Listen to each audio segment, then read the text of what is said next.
نبی کریم صلی اللہ علیہ وآلہ وسلم پر وحی کا ابتدائی دور اچھے سچے پاکیزہ خوابوں سے شروع ہوا۔ آپ خواب میں جو کچھ دیکھتے وہ صبح کی روشنی کی طرح صحیح اور سچا ثابت ہوتا۔ پھر منجان بے قدرت آپ تنہائی پسند ہو گئے اور آپ نے غار ہرا میں خلوت نشینی اختیار فرمائی اور کئی دن اور رات وہاں مسلسل عبادت اور یاد الہی و ذکر میں مشغول رہتے۔ جب تک گھر آنے کو دل نہ چاہتا توشہ ہمراہ لیے ہوئے وہاں رہتے۔ توشہ ختم ہونے پر ہی اہلیہ محترمہ حضرت خدیجہ رضی تعالیٰ عنہما کے پاس تشریف لاتے اور کچھ توشہ ہمراہ لے کر وہاں پھر جا کر خلوت گزین ہو جاتے۔ یہی طریقہ جاری رہا یہاں تک کہ آپ پر حق منکشف ہو گیا اور آپ غار ہرا ہی میں قیام پذیر تھے کہ اچانک حضرت جبرائیل علیہ السلام آپ کے پاس حاضر ہوئے اور کہنے لگے، اے محمد پڑھو۔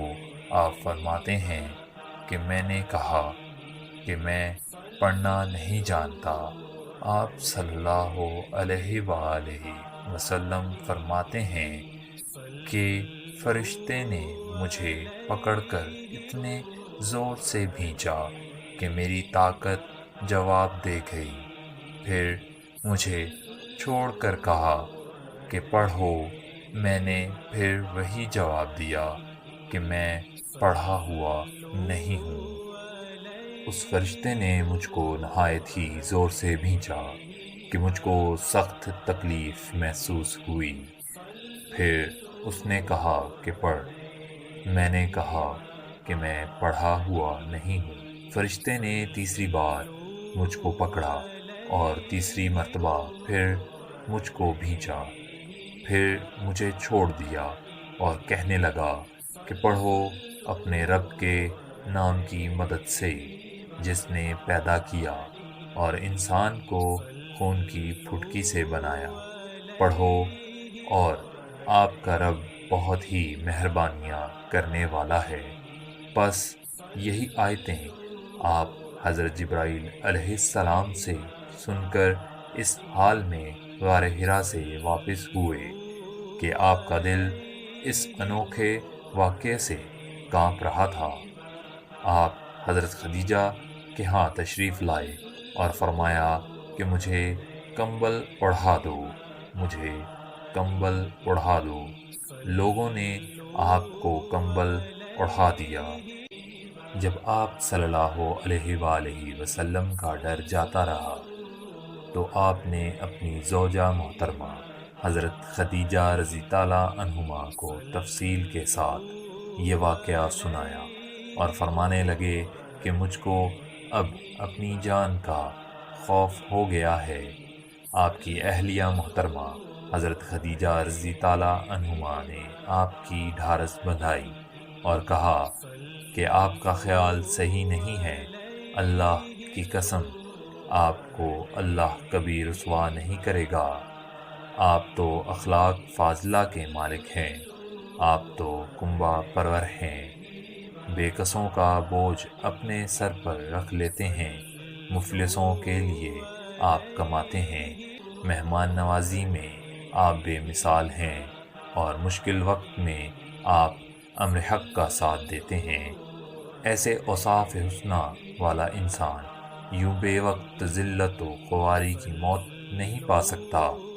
پھر مزید تسلی کے لیے حضرت خدیجہ رضی تعالیٰ عنہما آپ کو ورقہ بن نوفل کے پاس لے گئیں جو ان کے چچا زاد بھائی تھے اور زمانہ جاہلیت میں نصرانی مذہب اختیار کر چکے تھے اور عبرانی زبان کے کاتب تھے۔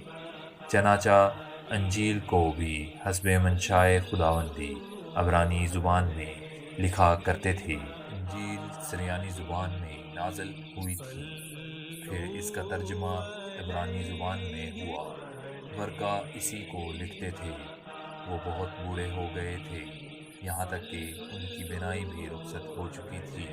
حضرت خدیجہ رضی اللہ عنہما نے ان کے سامنے آپ کے حالات بیان کیے اور کہا، اے چچا زاد بھائی، اپنے بھتیجے محمد صلی اللہ علیہ وآلہ وسلم کی زبانی ذرا ان کی کیفیت سن لیجیے۔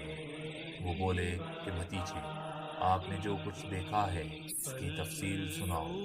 چنانچہ آپ صلی اللہ علیہ وآلہ وسلم نے از اول تا آخر پورا واقعہ سنایا، جسے سن کر ورقہ بے اختیار ہو کر بول اٹھے کہ یہ تو وہی ناموس معزز رازدان فرشتہ ہے جسے اللہ نے موسیٰ علیہ السلام پر وحی دے کر بھیجا تھا۔ کاش میں آپ کے اس عہد نبوت کے شروع ہونے پر جوان عمر ہوتا، کاش میں اس وقت تک زندہ رہتا جب کہ آپ کی قوم آپ کو اس شہر سے نکال دے گی۔ رسول اللہ کریم صلی اللہ علیہ وآلہ وسلم نے یہ سن کر تعجب سے پوچھا کہ کیا وہ لوگ مجھ کو نکال دیں گے، حالانکہ میں تو ان میں صادق و امین مقبول ہوں؟ ورقہ بولا، ہاں یہ سب کچھ سچ ہے، مگر جو شخص بھی آپ کی طرح امر حق لے کر آیا، لوگ اس کے دشمن ہی ہو گئے ہیں۔ اگر مجھے آپ کی نبوت کا وہ زمانہ مل جائے تو میں آپ کی پوری مدد کروں گا۔